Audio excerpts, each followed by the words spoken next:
Chuva intensa causa transtornos nas ruas em Cocal do Sul. Prefeitos da região discutem situação das rodovias estaduais e retorno das aulas. Deputado Júlio Garcia volta à presidência da Assembleia Legislativa de Santa Catarina. Serviço aeromédico completa 1 mês de atendimento no sul do estado. Faltam insumos para a produção de mais vacinas contra o coronavírus. Trabalhador que se recusar a tomar a vacina pode ser demitido por justa causa. No esporte, Tigre lança novo plano de sócios do clube. E vamos conferir os assuntos que foram destaque nessa semana.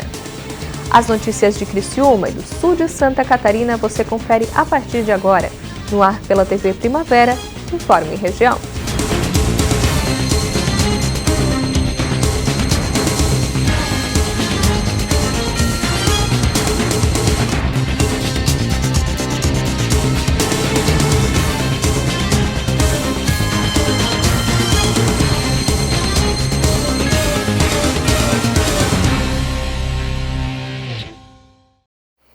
Sexta-feira, 22 de janeiro de 2021. Para você que acompanha a TV Primavera, uma boa tarde. A chuva que atinge a região há alguns dias tem causado transtornos. Em Cocal do Sul é preciso ficar atento, principalmente ao trânsito. Cocal do Sul está em estado de alerta por conta da chuva que tem sido constante e que, segundo a previsão do tempo, deve permanecer nos próximos dias. Por isso, algumas vias do interior da cidade estão intransitáveis e interditadas. Em alguns locais, veículos pesados estão tendo maior dificuldade e muitos não conseguem passar. É o caso desse caminhão, que ficou preso na estrada geral Linha Ferreira Pontes e precisou de ajuda para sair. Equipes da prefeitura foram até o local para verificar a situação da pista e auxiliaram o motorista com uma retroescavadeira. A partir de agora, a prefeitura vai trocar o arião, que era o material utilizado antes, por rejeitos de construção, a chamada brita reciclada, para melhorar a situação da via. A linha Ferreira Pontes é um importante acesso no interior do município, ligando o Cocal do Sul a Siderópolis. Prefeitos da região se reuniram nesta quinta-feira para debater a volta às aulas e a manutenção das rodovias estaduais. Confira na reportagem. Os prefeitos da Associação dos Municípios da Região Carbonífera, ANREC, se reuniram no plenarinho da ANREC para debater a forma que vem funcionando o projeto Recuperar, convênio com o governo do estado para a manutenção das rodovias estaduais. Durante a reunião, o retorno das aulas presenciais também foi discutido. Na ocasião, foram apresentados a planilha do convênio e o cronograma de como funcionam os trabalhos de tapa-buracos, sinalização, roçada e limpeza das rodovias. A previsão é encerrar o saldo do convênio nos próximos 4 meses. Representantes das empresas vencedoras das licitações de cada serviço também estiveram presentes na reunião, que contou com a presença dos secretários de infraestrutura de cada um dos 12 municípios. Sobre a volta às aulas, entraram em discussão as normas e decretos que devem ser seguidos após o retorno. Os municípios adotaram a forma híbrida, onde o aluno deve ficar parte do tempo em aulas remotas e parte em aulas presenciais. No dia 10 de fevereiro, acontecerá a segunda reunião do colegiado, onde serão tratados detalhes de logísticas e organização para o retorno das aulas. O plenário da Assembleia Legislativa de Santa Catarina aprovou um projeto de resolução que revoga os efeitos das decisões da Justiça que determinavam a prisão preventiva domiciliar e o afastamento do deputado estadual Júlio Garcia, tanto do cargo de presidente da Alesc quanto do mandato. Confira na reportagem. Em sessão extraordinária realizada na tarde desta quinta-feira, deputados deliberaram sobre a decisão da juíza federal Janaína Cassol Machado de afastar da presidência e do mandato parlamentar o deputado Júlio Garcia e ainda de mantê-lo em prisão preventiva domiciliar. Os parlamentares votaram o projeto de resolução, aprovado antes pela Comissão de Constituição e Justiça, e que prevê suspensão e revogação da prisão preventiva e das medidas cautelares decretadas pela Primeira Vara Federal de Florianópolis. Com 30 votos favoráveis, 3 contrários e 2 abstenções, os parlamentares aprovaram o projeto de resolução. A Constituição brasileira e a estadual, ela é clara quando diz que qualquer parlamentar, depois de diplomado e tomado posse, só pode ser preso em flagrante delito de crime inafiançável. No caso do deputado Júlio, não tem flagrante de crime inafiançável. É uma investigação, não tem sequer uma condenação, ele não é réu, e a juíza se colocou como que o fato dele ter o poder político seria um crime permanente, de flagrante permanente. Não existe isso, não existe esse artigo na Constituição ou qualquer tipo de lei. Por outro lado, a juíza de primeira instância e substituta não tem poder para fazer tipo de prisão e muito menos para afastar, nem da presidência e nem do mandato. Isso tem que ser feito por instâncias superiores, TRF4 ou Supremo Tribunal Federal. E eu coloquei no voto a questão da prisão e também do afastamento, porque o Supremo Tribunal Federal já se manifestou, e existe uma súmula já, que as questões preliminares também devem ser avaliadas no plenário da casa onde o parlamentar está colocado. Então, tudo que nós fizemos aqui é para restabelecer a lei. A lei existe, nós não estamos aqui inocentando ou culpando ninguém, nós queremos que a lei seja cumprida, e é o que nós fizemos hoje aqui. A decisão da Assembleia Legislativa não entrou no mérito do processo ou das investigações. A deliberação foi exclusivamente sobre a preservação ou não das prerrogativas e garantias parlamentares, estabelecidas pelas Constituições estadual e federal. Com a decisão do plenário, Júlio Garcia pode retomar suas atividades como deputado estadual e presidente do Parlamento catarinense. A seguir, Serviço Aeromédico completa 1 mês de atendimento no sul do estado.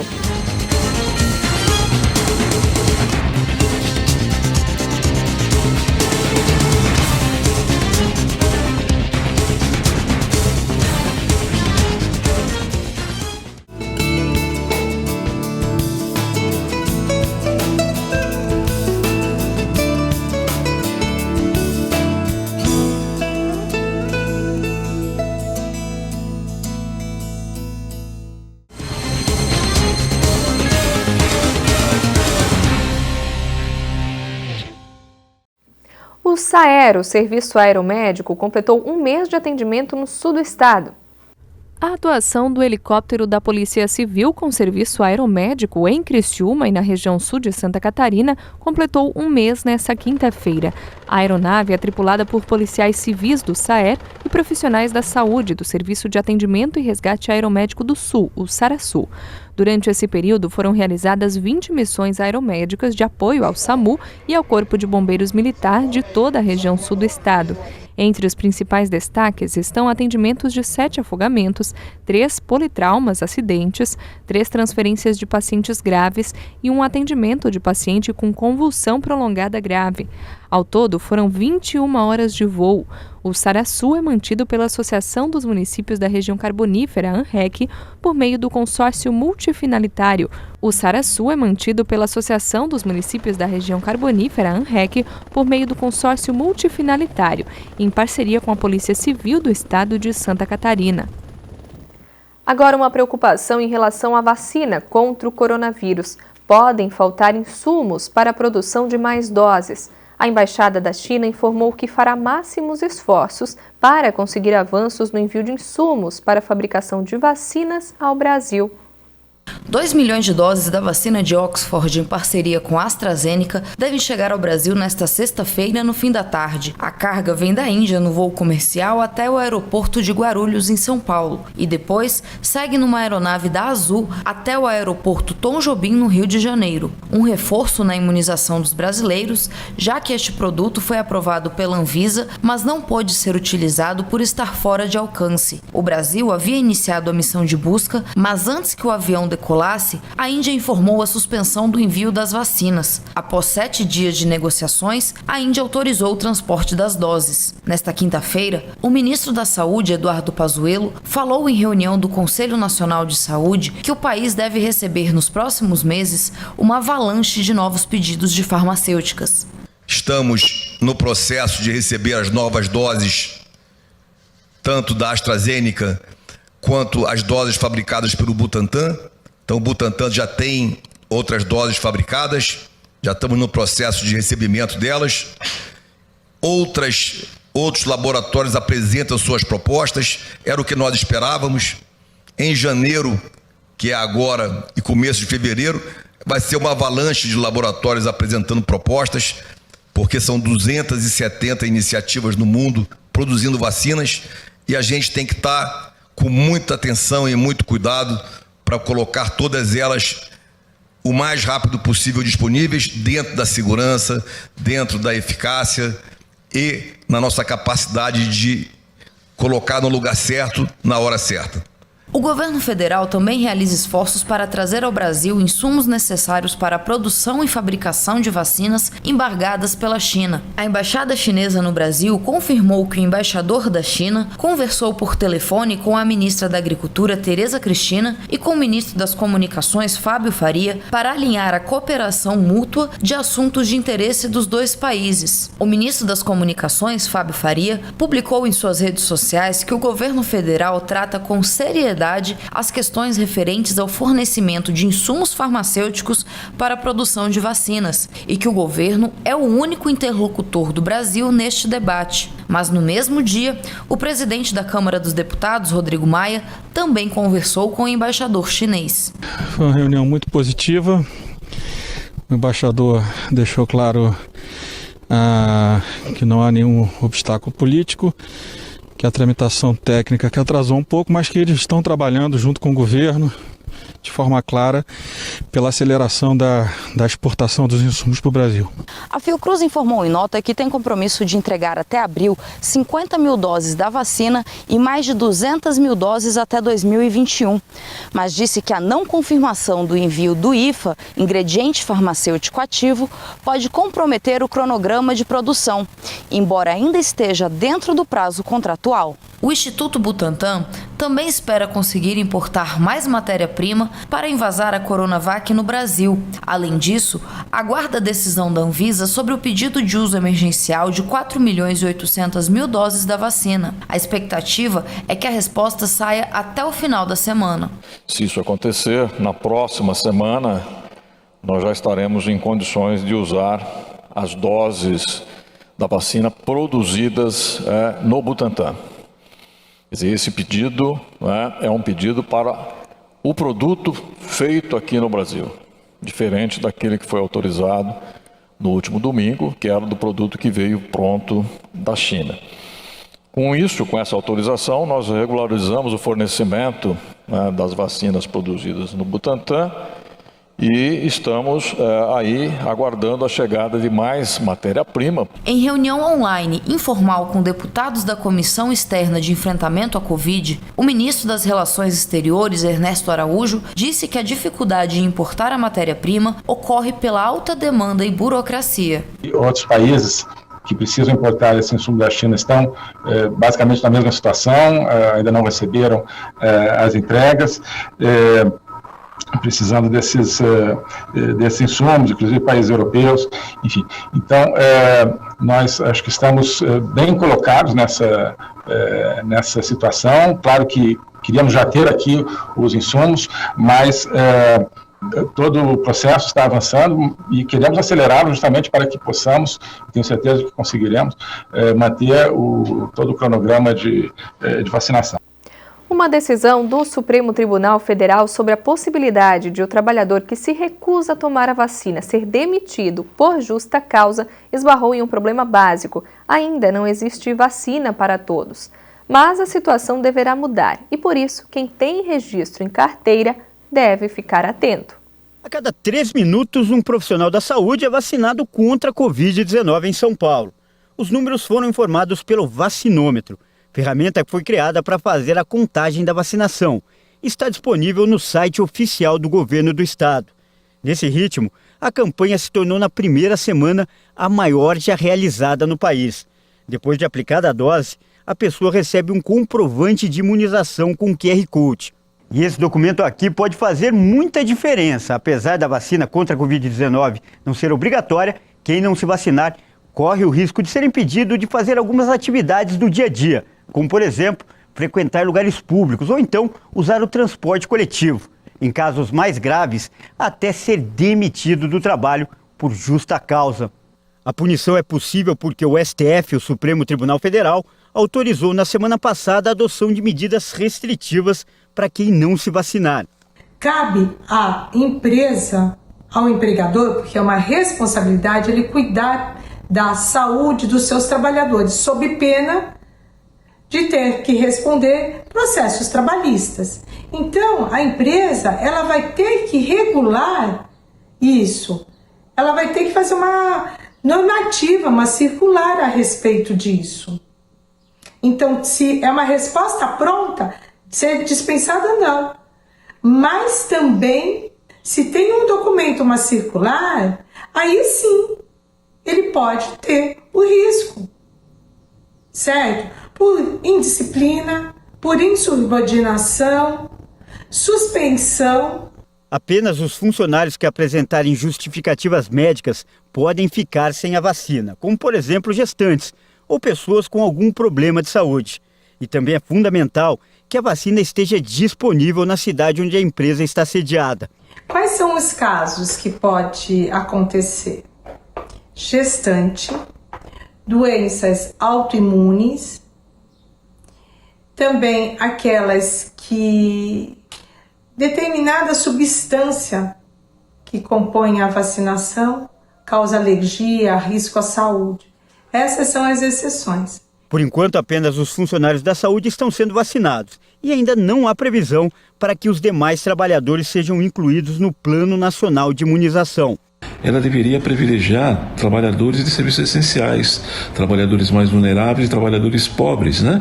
Que são que mostram as estatísticas que são quem mais é acometido e quem mais morre. Então, não são só os trabalhadores em saúde, né? Não é só trabalho de saúde, é trabalho em saúde. Porque tem um médico, tem um pessoal de enfermagem, tem físio, tem fono, tem o pessoal da limpeza, tem o pessoal dos refeitórios, tem o pessoal da segurança patrimonial, de recepção. Nós temos os trabalhadores de transporte coletivo, né? De ônibus, de metrô, de CPTU, CPTM. Em países que estão com a vacinação mais adiantada, quem não se imuniza não pode trabalhar. É o caso de Abu Dhabi, no Oriente Médio, que é o segundo lugar do mundo com mais registros de pessoas vacinadas. A brasileira Midian mora lá há 5 anos e em dezembro ela tomou a primeira dose da vacina. Nessa semana, recebeu a segunda dose. Aí, pessoal, vacinada. E eu gostaria de enfatizar que é muito importante que as pessoas pensem, em primeiro lugar, não apenas em si, mas na coletividade. Porque a vacina é algo que só vai funcionar se todos aderirem. É necessário que as pessoas pensem no próximo, não apenas em si. E a gente tem que sim confiar na ciência, confiar nas pessoas que estudam isso diariamente. Nós temos profissionais aí no mundo inteiro que estão trabalhando 24 horas por dia em busca desta vacina. Então nós temos que confiar. A seguir, Criciúma Esporte Clube lança novo plano de sócios do clube.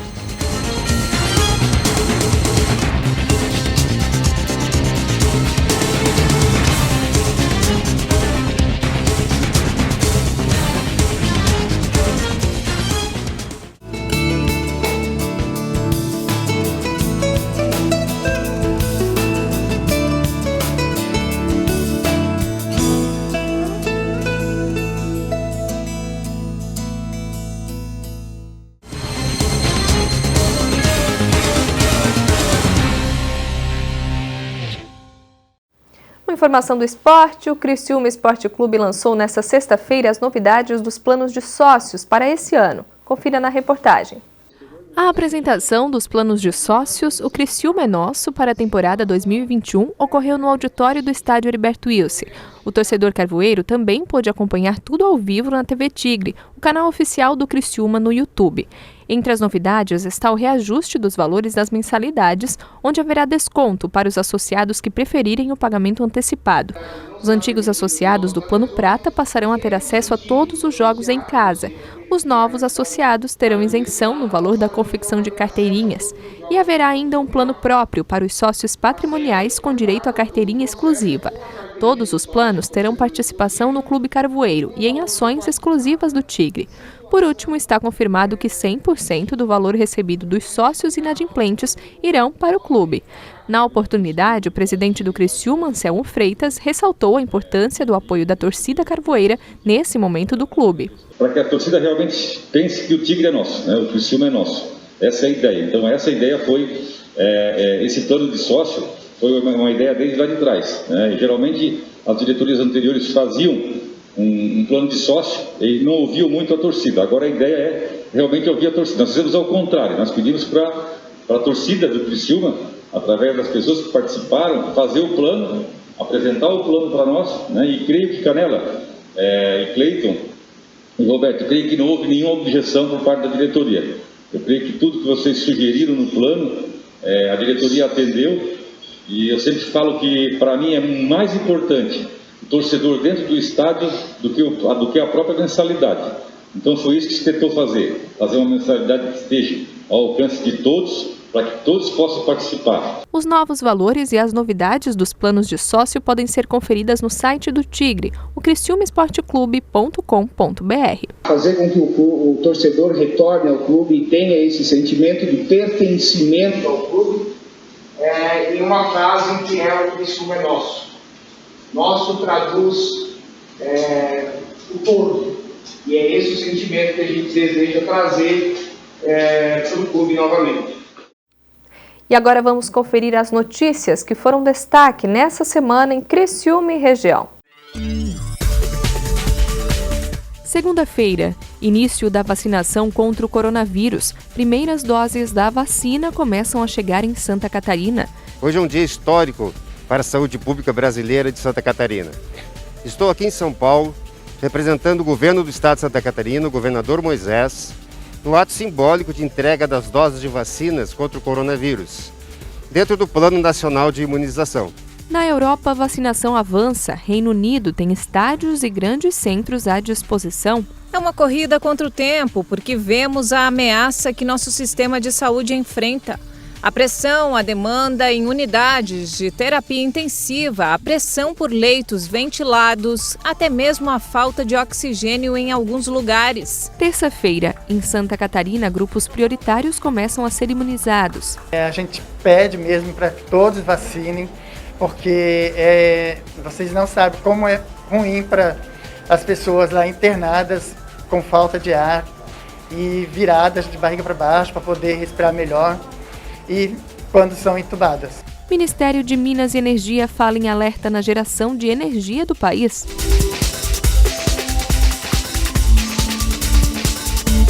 Quarta-feira, aviões da Força Aérea Nacional auxiliam na distribuição de doses da vacina contra o coronavírus em todo o país. Ainda está caindo a ficha que finalmente a gente conseguiu chegar nesse momento.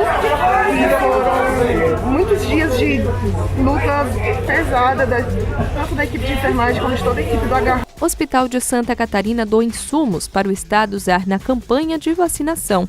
Mas muito mais importante que o quantitativo é o gesto, né? Essa questão da junção de poderes, de necessidades, de intenções é que faz a diferença no combate a uma doença tão cruel e tão grave como é o coronavírus. É um quantitativo importante, com certeza. Provavelmente não é a última interação, nós continuaremos interagindo para que consigamos, então, poder público e privado trazer segurança para a sociedade catarinense. Quinta-feira, a Federação dos Municípios de Santa Catarina tem nova direção. As coisas acontecem no município. Porém, nós precisamos estar em sintonia com o governo do estado, com o governo federal, para que a gente possa levar os benefícios para o município. Nós temos no estado, nós temos no governador parceiros. Eu procurarei, junto com a minha executiva, com o nosso time, ter uma sintonia. Eu falei aqui no discurso há pouco que nós não temos tempo para brigar. Nosso tempo é para trabalhar. O munícipe espera da gente resultado. Com a pandemia, aumenta o número de reclamações de compras online. Tanto por aplicativos, né, tem aqueles aplicativos próprios com diversas lojas, como se fosse um marketplace. E também as próprias lojas mesmo, né, as lojas online. E as pessoas costumaram a vender via WhatsApp. Então, fomentou todos aqueles instrumentos de vendas, tanto em rede social como nos sites, e teve a demanda também ocasionou alguns problemas. Com essa informação, nós fechamos a edição de hoje do Informe Região. A gente se vê novamente a qualquer momento na programação. Uma boa tarde para você e um bom final de semana.